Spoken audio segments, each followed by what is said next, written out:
com fome ou com sede eu vou, carregando a minha cruz pesada, para receber minha coroa, que no céu está preparada. Subo o morro e desço o morro, carregando minha cruz, mas não deixo de marchar ao encontro de Jesus. Subo o morro e desço o morro, carregando minha cruz, mas não deixo de marchar ao encontro de Jesus. Glória a Deus. Aleluia, glória a Jesus, né? Então agora nós iremos ler a palavra de Deus, né? Evangelho de São Mateus, capítulo 16. É onde nós iremos ler. Evangelho de São Mateus,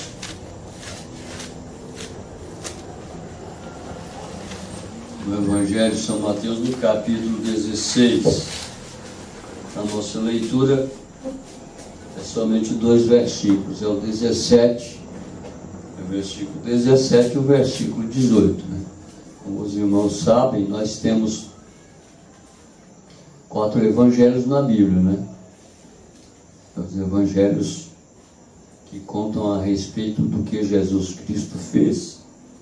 É o Evangelho de São Mateus, o Evangelho de São Marcos, o seguinte, depois o São Lucas e depois o Evangelho de São João, né? O Evangelho de São Mateus é um evangelho conhecido como o Evangelho do Leão. E ele foi escrito para os judeus especificamente. E é deste evangelho que nós leremos, né? O verso 17 e o verso 18. É uma escritura bem conhecida, mas para o nosso assunto nessa noite ela é essencial. E Jesus respondendo disse-lhe: Bem-aventurado és tu, Simão Barjonas, porque não foi carne e sangue quem te revelou, mas meu Pai que está nos céus. Pois também eu te digo que tu és Pedro, e sobre esta pedra edificarei a minha igreja, e as portas do inferno não prevalecerão contra ela. Amém. Vamos orar. Pai bendito e Deus amado, é com graça em nossos corações que nós estamos aqui te agradecendo pela oportunidade dada a nós pelo Senhor, de podermos te adorar neste culto aqui nessa noite. Agora, Pai, nós lemos a tua palavra e uma coisa nós queremos é que o teu Espírito venha e vivifique ela em nossos corações. Dá-nos tua graça, pois é no nome de Jesus Cristo que te pedimos. Amém. Assentai-vos. Segundo o Evangelho da Bíblia, é o Evangelho de São Marcos, né? E ele é conhecido, eu comecei a falar e depois não continuei, né? E o Evangelho de São Marcos, segundo o Evangelho, ele é conhecido como o Evangelho do Boi. O Evangelho do Boi. Ele apresenta Jesus como o boi. Por que o boi?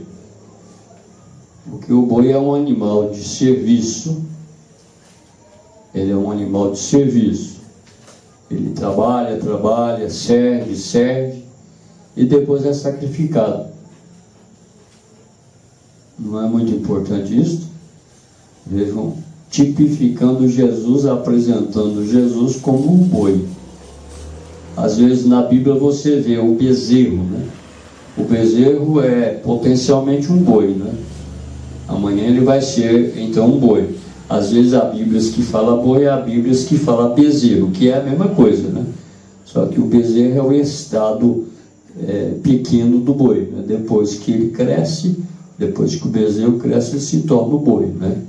O Evangelho de São Mateus apresenta Jesus como leão, porque ele é o leão da tribo de Judá. Vejam só isso.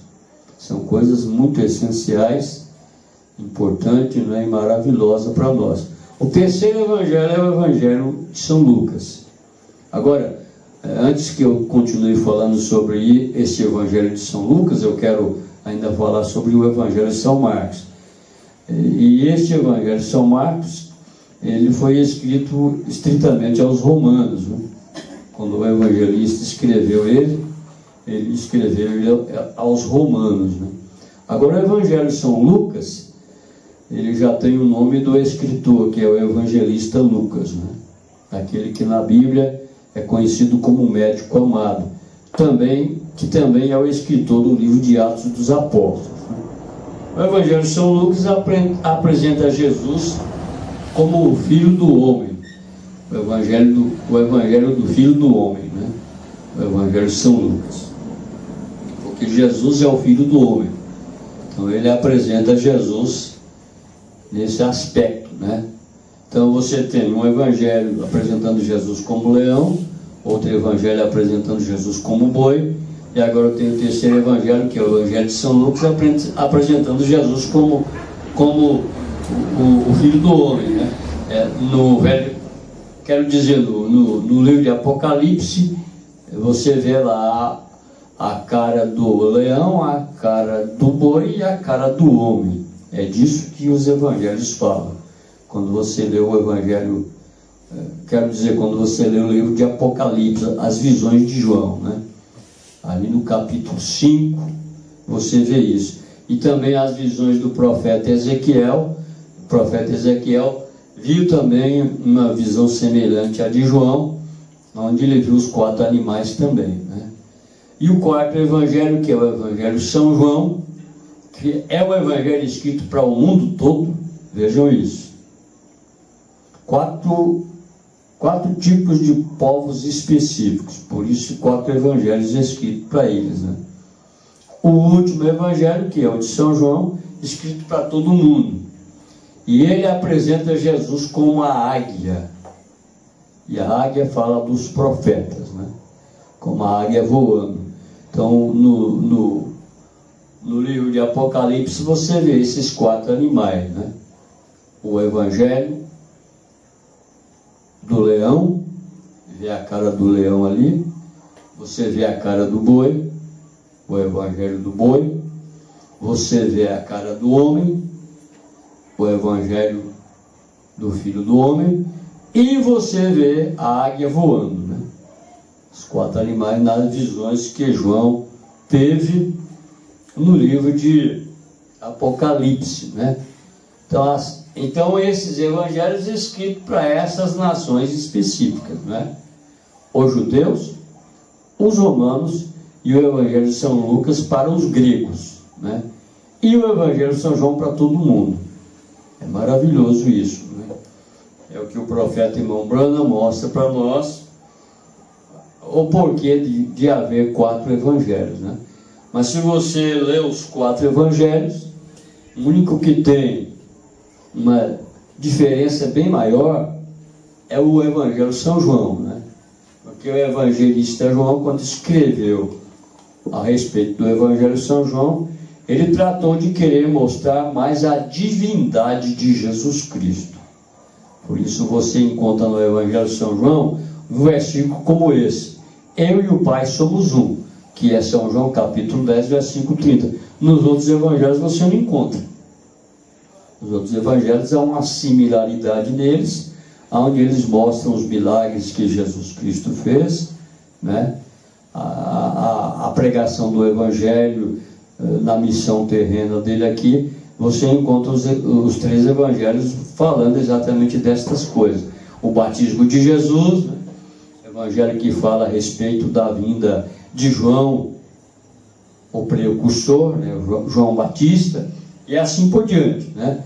Mas o evangelho de São João fala muito a respeito da divindade de Jesus, né? Como eu dei este exemplo deste versículo, que é no evangelho de São João capítulo 30, mostra que Jesus Cristo e Deus é um só, porque ele mesmo foi quem disse: eu e o Pai somos um. Amém? Amém. É o evangelho também, é este evangelho também onde você encontra Jesus Cristo dizendo: eu sou o caminho, e a verdade é a vida. Olha, ninguém vem ao Pai, Jesus falando, ninguém vem ao Pai senão por mim. É no Evangelho de São João também que você encontra o evangelista João escrevendo a respeito do que Jesus Cristo falou. Ele diz: convém-vos que eu vá, porque se eu não for, o Consolador não virá a vós, mas se eu for, enviar-vos-ei. Né? E quando então ele voltou para cumprir essa promessa que ele havia feito, ele voltou no dia de Pentecostes, como se lê no capítulo 2 do livro de Atos dos Apóstolos, na forma do Espírito Santo. Amém? Amém. Então Deus está trabalhando, edificando a sua igreja. E o nosso assunto nessa noite é exatamente isto, né? No que a igreja de Jesus Cristo está edificada. Ora, Paulo aqui no livro de Efésios, no capítulo 2, versículo 18 em diante, ele fala assim: o fundamento da igreja. Vejam como ele diz. Eu só citei a escritura, eu não vou ler, eu só vou citar. Onde ele diz assim: edificados, pois, sobre o fundamento dos apóstolos e dos profetas, dos quais Jesus Cristo é a principal pedra da esquina. Agora, aqui na nossa escritura, nessa escritura que lemos, Jesus também fala sobre o fundamento da igreja. Aqui é onde nós lemos, né? Quando então Pedro deu aquela resposta satisfatória para o próprio Jesus a respeito do que Jesus realmente é. Quando ele deu aquela resposta: tu és o Cristo, o Filho de Deus vivo. Então, quando Jesus respondeu a ele, disse: bem-aventurado és tu, Simão Barjonas. É o verso que nós lemos, o 17. Ó. Porque não foi carne e sangue quem tu revelou, mas meu Pai que está nos céus. Agora, por essa palavra aqui, quem tu revelou, deixa nós vermos claramente que Pedro falou para Jesus o que ele era por meio de uma revelação. Porque veja que Jesus disse que ele não tinha ouvido aquilo de homem algum, nem aprendido de homem algum, mas foi revelação. Não foi carne e sangue, porque não foi carne e sangue quem te revelou, mas meu Pai que está nos céus. Agora veja o outro verso aqui, é onde Jesus fala sobre o fundamento da igreja. No que a igreja estaria edificada? Pois também eu te digo que tu és Pedro, e sobre esta pedra edificarei a minha igreja, e as portas do inferno não prevalecerão contra ela. Amém. Glória a Deus. Agora, quando Jesus falou que a igreja estaria edificada nesse fundamento, o fundamento da revelação que o apóstolo Pedro teve, ele disse que era para a igreja não ser vencida. Diz aqui, que as portas do inferno iriam estar contra a igreja, mas que não iriam prevalecer contra a igreja. Glória a Deus. A igreja que está edificada sob esse fundamento. Vejam só. E aqui o profeta de Deus, irmão Brana, tem essa mensagem aqui, a qual eu quero usar um pouco nessa noite, porque eu quero tomar o que o profeta diz, onde ele diz aqui sobre cinco identificações, vejam só, sobre as 5 identificações definidas da igreja do Deus vivo. São 5 coisas que o Moran diz que são identificações definidas da verdadeira igreja do Deus vivo, da verdadeira igreja do Deus vivo. Olha, a igreja católica, o Morla vai mostrar sobre ela aqui. Talvez a gente nem chegue nisso, né? Mas quando eu retornar da viagem, nós vamos continuar isso aqui, né? Porque nós não temos tempo para ver tudo isso aqui. Mas a igreja católica, ela diz que ela é a igreja verdadeira, porque ela é a primeira igreja. Agora o irmão Bruno diz que quando os católicos dizem que eles são a igreja original, eles estão falando uma coisa correta. Só que eles se desviaram da verdade. Amém. Isso eles não falam, né? Então, quando eles dizem e até querem sustentar que eles são a igreja original, eles estão falando uma coisa que é certa. Só que eles se desviaram da verdade. A igreja católica é a igreja original, que se originou ali no começo, no princípio, mas ela desviou-se do verdadeiro fundamento sobre o qual ela começou a ser edificada. Aí Deus teve que levantar outra igreja e assim sucessivamente, para que ele pudesse trabalhar através dela. Porque onde é? O profeta mostra para nós isso. Eu farei essa pergunta: onde é que a verdadeira igreja de Jesus Cristo começou? Vem aqui na Bíblia. Se você quer saber onde ela começou ali no livro de Atos dos Apóstolos, no capítulo 2, quando o Espírito Santo caiu ali sobre aqueles que estavam esperando no cenáculo a promessa que Jesus havia feito para eles antes dele ser levado ao céu, antes da ascensão dele. Ele fez a promessa para eles. No capítulo 1 de Atos você vê isso, né? Quando Jesus faz a promessa para eles ficarem em Jerusalém, até que do alto eles fossem revestidos do poder de Deus. E então, depois que ele fez a promessa, ele foi levado. A ascensão de Jesus, certo? Quando Jesus foi levado, foi a ascensão dele. Ele foi levado depois da ressurreição dele. Depois de sua ressurreição, ele ficou por um período aqui com a igreja, 40 dias, né?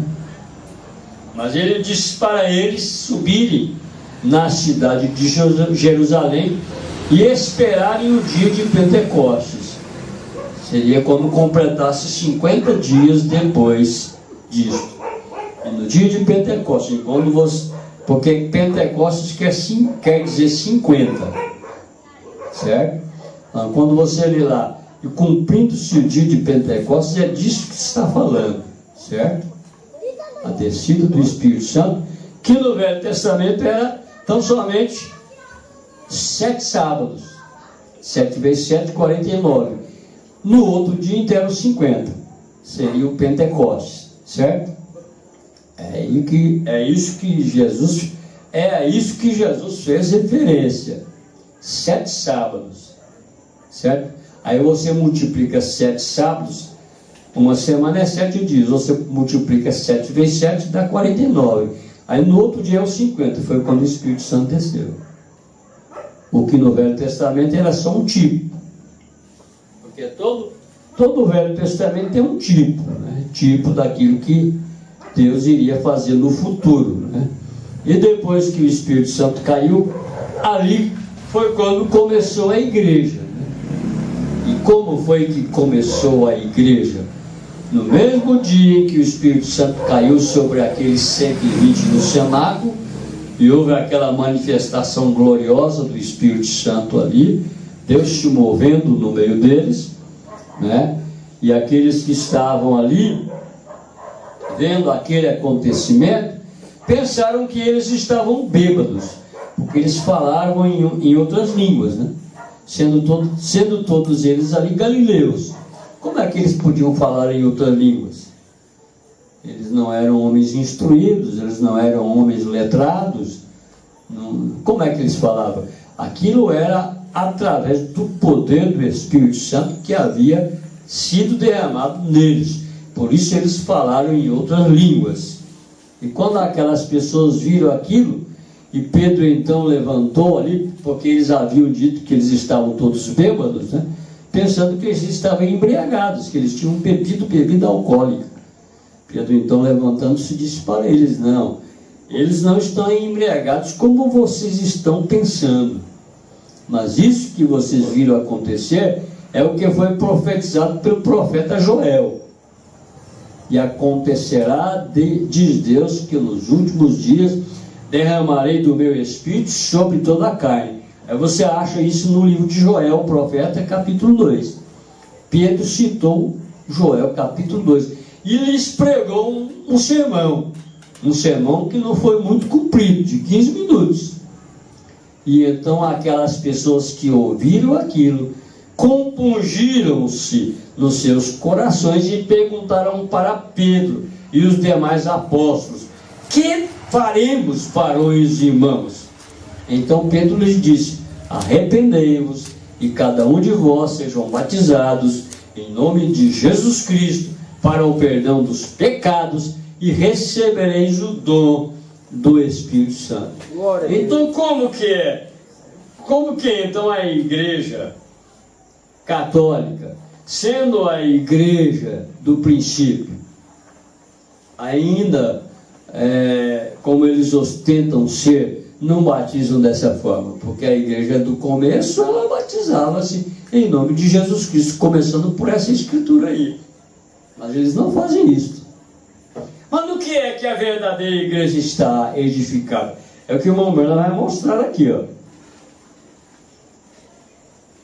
Ele diz assim: que o Senhor acrescente suas bênçãos à sua palavra. A palavra igreja, cada um desses temas que escolhi esta noite, para sobre eles tentar falar para vocês. Vê. Aí ele mostra aqui essas coisas. O que é a igreja? Essa é a primeira coisa. O que é a igreja? Quem a instituiu? Aí você pode contar as 5 coisas. O que é a igreja? Quem a instituiu? Qual é a sua mensagem? Como nós nos tornamos membros dela? E então tem a outra, a última. E podemos chegar ao céu sem ser membros dela? Então são 5 coisas, 5 identificações definidas da verdadeira igreja do Deus vivo. Isto quer dizer 5 coisas sobre as quais a igreja realmente tem que estar identificada.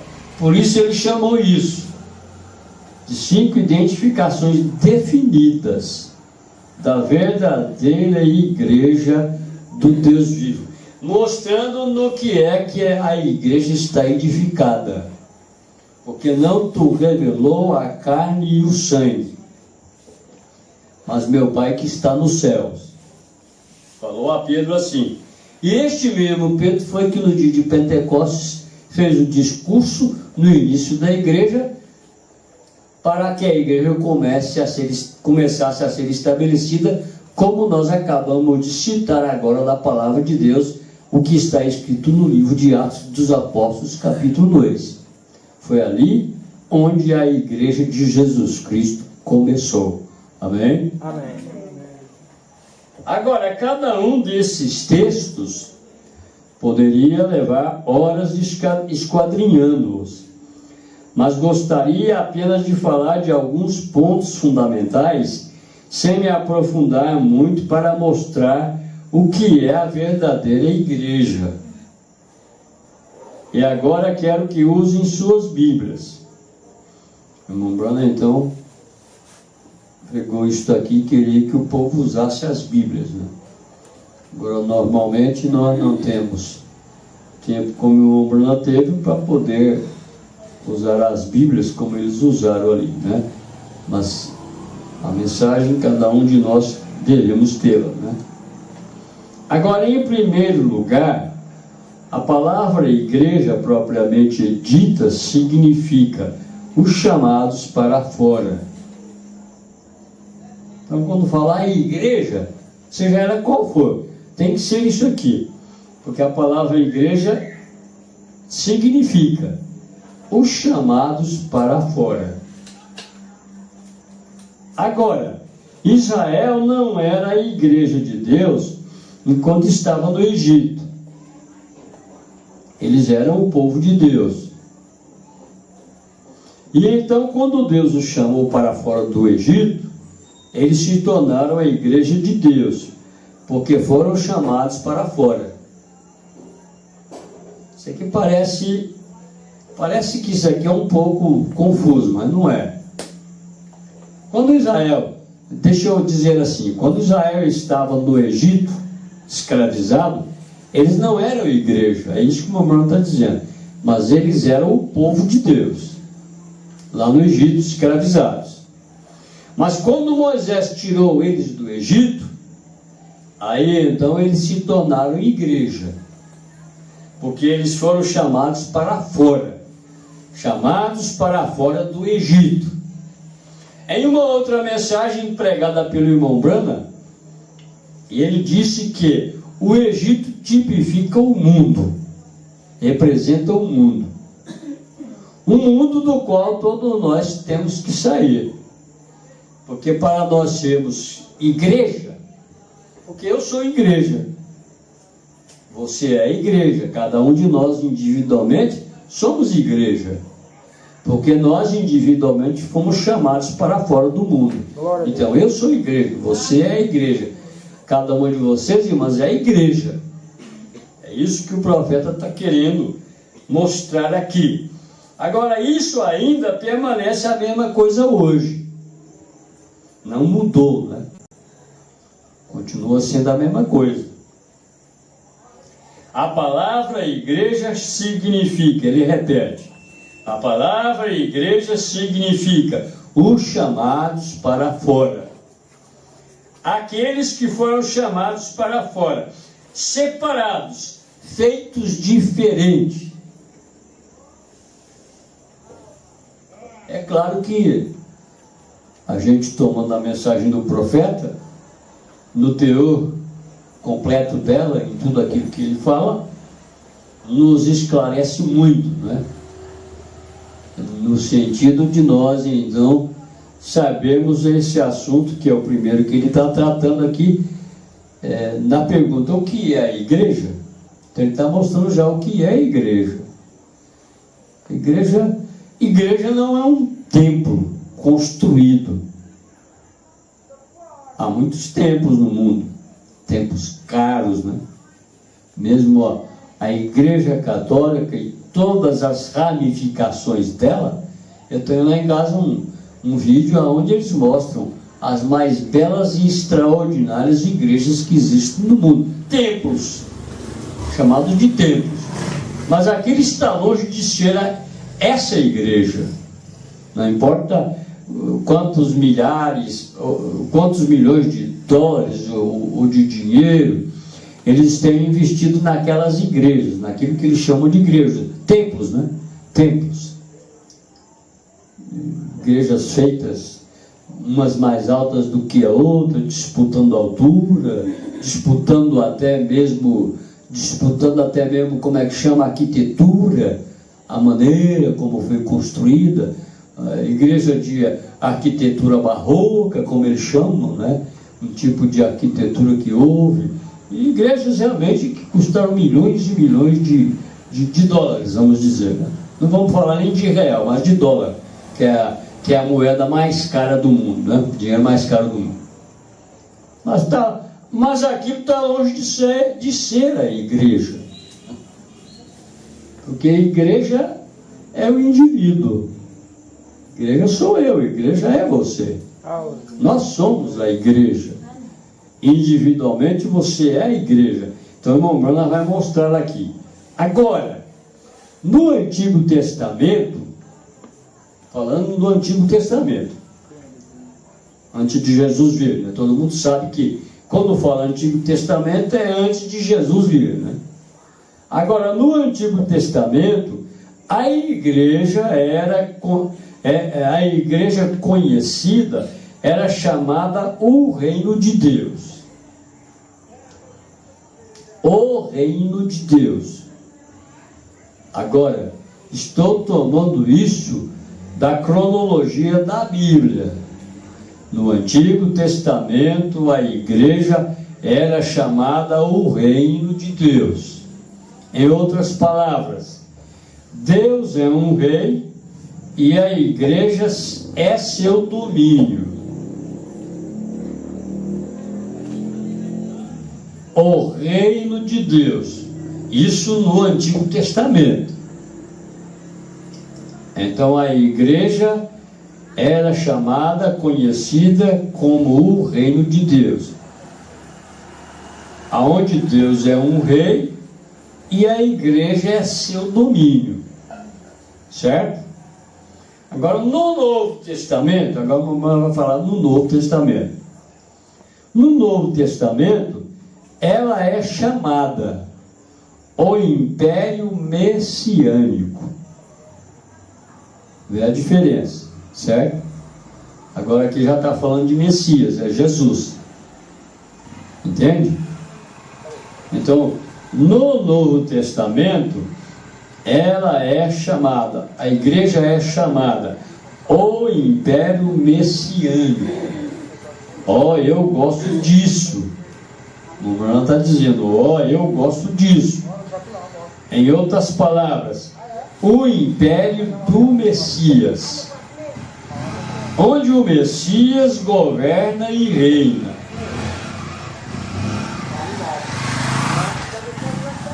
Deixa eu sair essa barulheira aí, porque quando o diabo não vem, manda secretário, né? É assim que ele faz, né?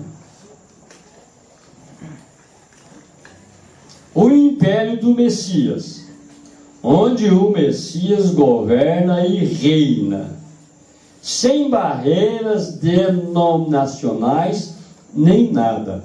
O Messias governa em seu império. E esse não é um maravilhoso pensamento? Pergunta o irmão Branham. Vou repetir. Esse não é um maravilhoso pensamento? Império messiânico. Portanto, a igreja não é uma organização. A igreja não é um ajuntamento de pessoas. A igreja é o povo de Deus que foi chamado para fora do mundo para servir em outro reino. Glória a Deus. Agora, esse servir em outro reino é um reino invisível, sabia você disso? É um reino invisível. É um reino que não é visto. Sabe por quê? Porque é de novo individual. É Ele, Jesus Cristo, o Messias, reinando em mim, reinando em você, em cada um de nós individualmente. Agora, isso junto é o povo de Deus que foi chamado para fora do mundo para servir em outro reino.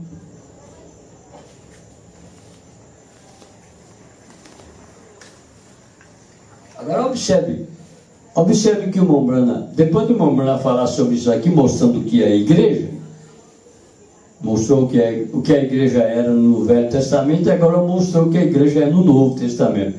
Agora veja o que ele diz em seguida. Isso é digno de nota. Há alguns meses, a esposa e eu, a esposa dele, né, estávamos indo ao shopping center e encontramos uma coisa estranha. Havia uma mulher na rua que estava de saia. Escute isso.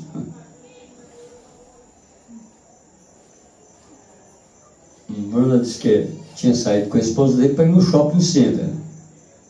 E encontrou uma coisa estranha. Ele diz uma coisa estranha. Havia uma mulher na rua de saia. É uma coisa estranha hoje também, né? Quando a gente sai na rua e encontra uma mulher de saia. Ah, vocês não creriam nisso, mas de fato encontramos uma. E a esposa me disse, a esposa dele disse para ele, bem, olhe para isso. Eu disse, ela deve ser cristã. Ela é tão diferente, interessante que é, quando a gente vê uma hoje na rua assim, você pensa do mesmo jeito. Como uma humana pessoa, deve ser cristã, né? Ela é tão diferente, é uma vergonha. Então a questão se levantou.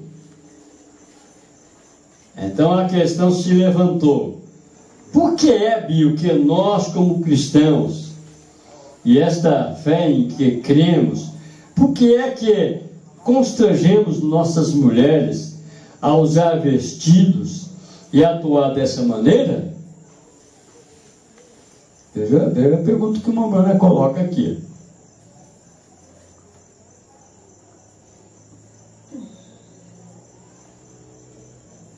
Vamos ler de novo. Então a questão se levantou. Por que é, Bio? A esposa dele falando. Por que é, Bio? Bio é irmão Branco. Porque nós, como cristãos, e esta fé em que cremos, por que é que constrangemos nossas mulheres a usar vestidos e atuar dessa maneira? Não fazem assim as pessoas das outras igrejas? Usam roupas assim, as roupas imorais. E por que é? Não se poderia dizer que são imorais. E eu disse, isso é verdade. Não posso julgar ninguém. Mumbrana dizendo, né? Veja como Mumbrana era, né? Nunca houve no mundo um homem do espírito mais leal do que o espírito de Mumbrana. Nós, às vezes, somos levados a julgar as pessoas por qualquer coisa, né? Agora, nesse sentido aqui, ó, nisso que ele estava falando aqui, conversando com a irmã Meda, ele disse assim, não posso julgar ninguém.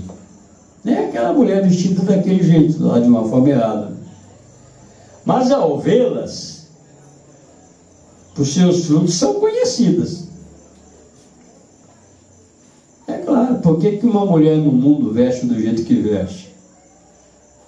Por seus frutos são conhecidas. Mostra o que ela é, o que ela tem. Mostra o que ela é, o que ela tem por dentro. Aquilo mostra de que reino ela pertence.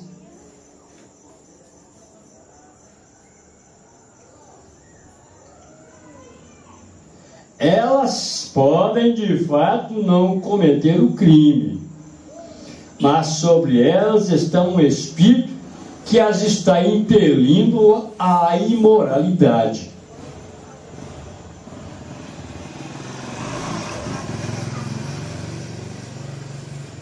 Qualquer mulher no mundo que se veste, se traja da maneira como elas estão se trajando, elas estão fazendo porque um espírito mau unge elas.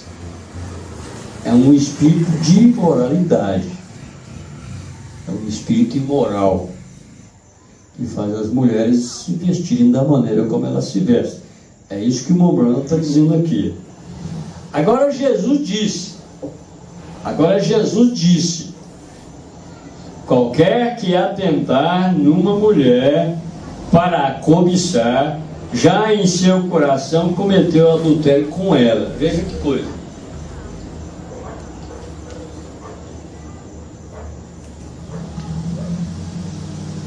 Agora, ele viu a mulher vestida de saia, né? Agora ele não disse se ela estava com a saia comprida ou curta, porque tem saia que é comprida e tem saia que é curta. Só que ele não disse que tipo, né? Mas pela maneira que ele deixa aqui claro, ele até pensou que ela era cristã. Então era uma mulher que tinha uma saia comprida, né?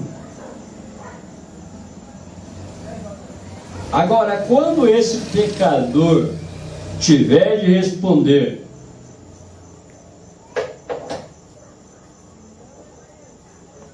acho que eu estou doce, tem formiga andando em mim. A formiga gosta de andar em doce, né? É provável que eu estou doce.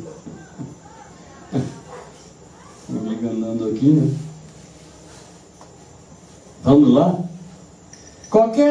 Agora Jesus disse: qualquer que atentar numa mulher para cobiçar, já em seu coração cometeu adultério com ela, citando a Bíblia, o que Jesus falou, né?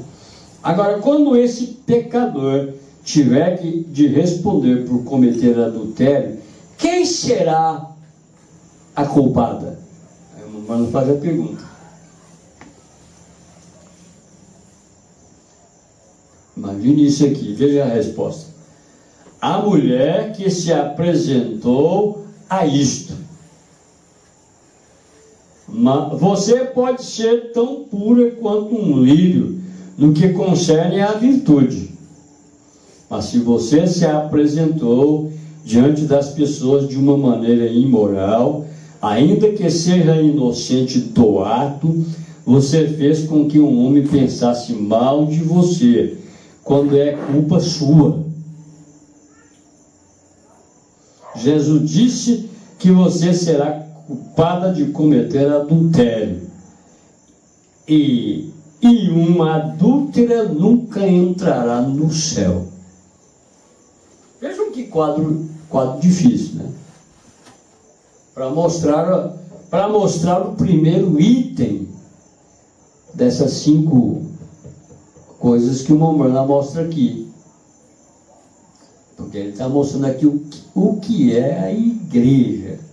Ele fez a pergunta: o que é a igreja? Então é sobre isso que nós estamos vendo aqui nessa noite, certo? Mas enquanto viajo ao redor do mundo, constato que cada nação tem seu próprio espírito. E todas as nações são controladas pelo diabo. Embora tenham espíritos diferentes, né? O país nosso, o Brasil, é conhecido como o país do futebol. Um dos espíritos que rege o nosso país é o do futebol, certo? Embora em todos os países do mundo tenham isso, né? Mas aqui é um espírito mais predominante, né? Aí eles então chamam-se a si mesmos de o país do futebol, do samba e de mulher. 3 espíritos. A gente já ouviu falar sobre isso. Mas não importa. Cada nação tem seu próprio espírito. Mas todas elas, sem exceção de nenhuma, todas elas são controladas pelo diabo.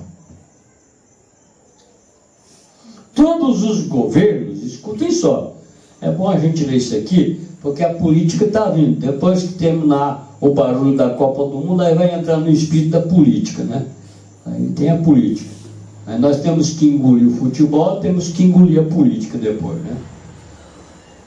No sentido de ter que suportar isso aí, né? E todos os governos são regidos pelo diabo. Então eu não vou votar porque os governos são regidos pelo diabo, né? Hoje mesmo eu dizia para minha esposa: eu vou votar, eu vou lá dar um voto contra essa mulher que está governando o país. Glória a Deus. Eu falei para minha esposa hoje: o meu voto é contra ela, né? Qualquer cristão fará a mesma coisa, né? O Bruno disse que mulher não tem nada que está fazendo lá sendo manda-chuva na nação, né? O Bruno mostra o lugar da mulher, né? Mas é o espírito da era, né? Essa era é a era de Laodiceia. Ela estaria na testa do governo. A Bíblia diz assim, né? Mas não é por isso que eu vou votar, né? Eu falei para minha esposa isso hoje: o meu voto é contra ela, né? Hoje eu vi um camarada passando num carro, onde estava escrito atrás dele assim, fora Dilma, né? Estava escrito atrás do carro do rapaz. Eu falei, esse aí também não gosta da mulher, não, né? Glória a Deus. O governo que ela está fazendo, assim por diante. O que eu acho interessante, irmãos, é que eles querem, eles enganam o povo, querem viver enganando o povo, né? Eles fazem seus comentários e suas propagandas no sentido de tentar fazer o povo engolir que é eles que têm feito tudo. A gente fica por aqui, né?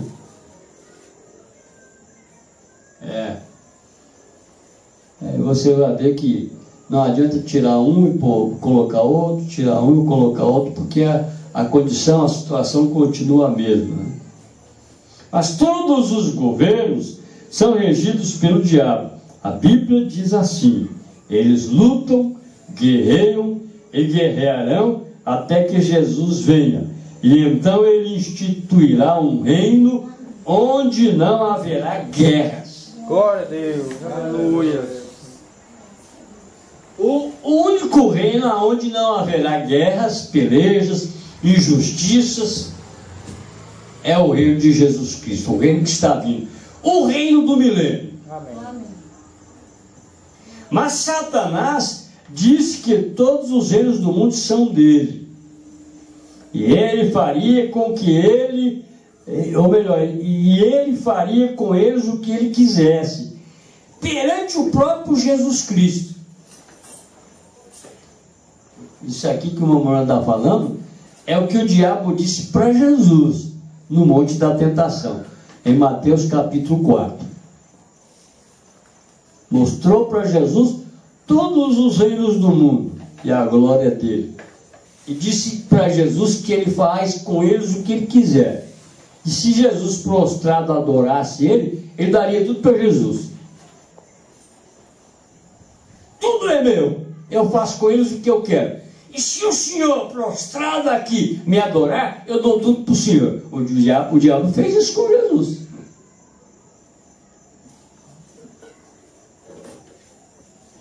E eles são todos instrumentos de Satanás, reinos de Satanás. Satanás disse a Jesus: eu os darei a ti, se prostrado me adorares.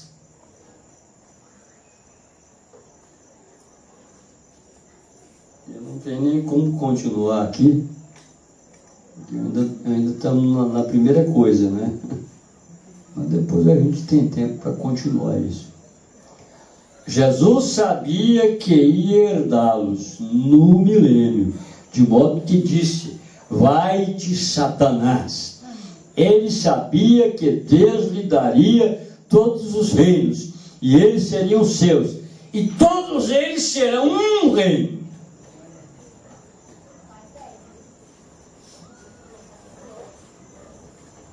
Quando se vai à Alemanha, encontra-se um espírito alemão. Quando se vai à Inglaterra, encontra-se um espírito inglês. Quando se vai à Suécia, encontra-se um espírito sueco. Quando se vai à França, encontra-se um espírito francês. Quando se vem à América, encontra-se um espírito americano. Viu como é que está todo mundo de bandeirinha aí em cima dos carros? Né? É o espírito nacional, né? O espírito que rege, né? Hoje todo mundo abraça, né? Aí a hora que isso aí acabar, que não tiver mais, aí um é do Flamengo, outro é do Vasco, outro é do Botafogo, aí eles ficam brigando entre eles, entendeu?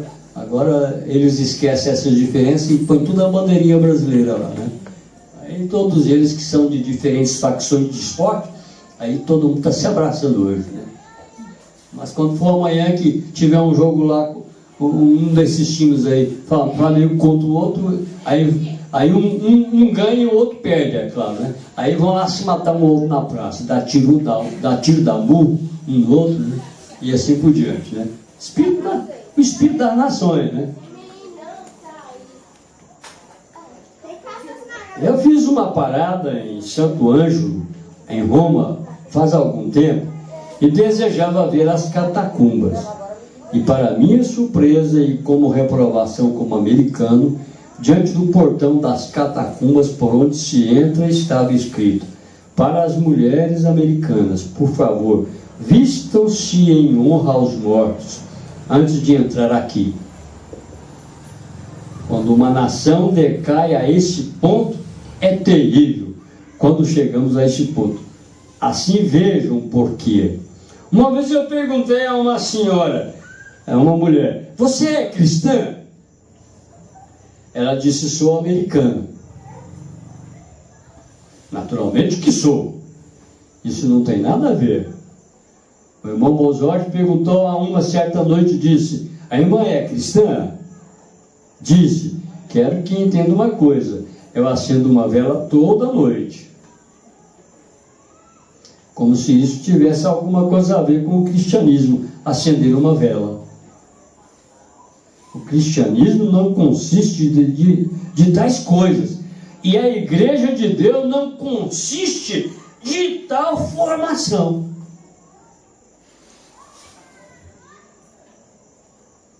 Agora, o que faz as mulheres? O que faz as mulheres? Nunca obrigamos as mulheres a fazer isso. Nós nunca obrigamos nossos homens a não beber, não xingar. Somente pregamos o Evangelho e apresentamos o padrão da Bíblia. Muitos homens que vêm para a fé pentecostal e a fé da santidade, vêm e professam ser quando não são no coração. Muitas mulheres fazem a mesma coisa. Não lhes dizemos que tem de fazê-lo. Somente lhes damos o padrão. Dizemos-lhes o que a Bíblia diz. E se não nasceram de um espírito celestial, então seu espírito já não é. E se nasceram, dizemos-lhes o que a Bíblia diz. E se nasceram de um espírito celestial, então seu espírito já não é americanizado, já não é segundo os costumes alemães, é segundo os costumes celestiais, onde o reino de Deus, onde está o reino de Deus, porque somos de outro reino, um reino de Deus, onde decência, santidade e poder existem. Glória a Deus. Agora eu estou sem horas, né?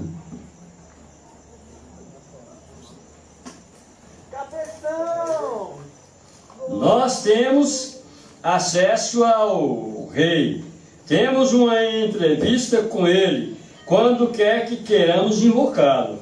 Não temos outros intercessores, outro mediador, rei e nós, senão aquele homem somente, Cristo Jesus. Assim estamos vivendo em um reino, e ele é chamado, e ele é chamado da cronologia da Bíblia, o messiânico, reino messiânico. Em outras palavras, onde o Messias governa em cada vida em seu domínio, governando a vida do seu povo, um povo chamado para fora de todos os estilos de vida, reunindo-os em um grupo, e o chama de sua igreja, ou seus chamados para fora. Isso não é uma coisa bonita?